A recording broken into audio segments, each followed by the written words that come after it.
رمضان 2025 کے دوران سعودی عرب کی گرینڈ مسجد، مسجد الحرام اور مسجد نبوی نے ایک نیا ریکارڈ قائم کیا ہے۔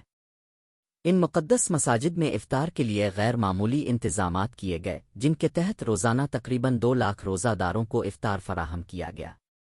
مجموعی طور پر پورے رمضان میں 55 لاکھ سے زائد افراد کے لیے افطار کا انتظام کیا گیا۔ اس کے علاوہ زائرین کے لیے 20,000 زمزم کے پانی کے کنٹینرز رکھے گئے ہیں تاکہ ہر حاجی اور زائر کو بآسانی یہ مقدس پانی مل سکے۔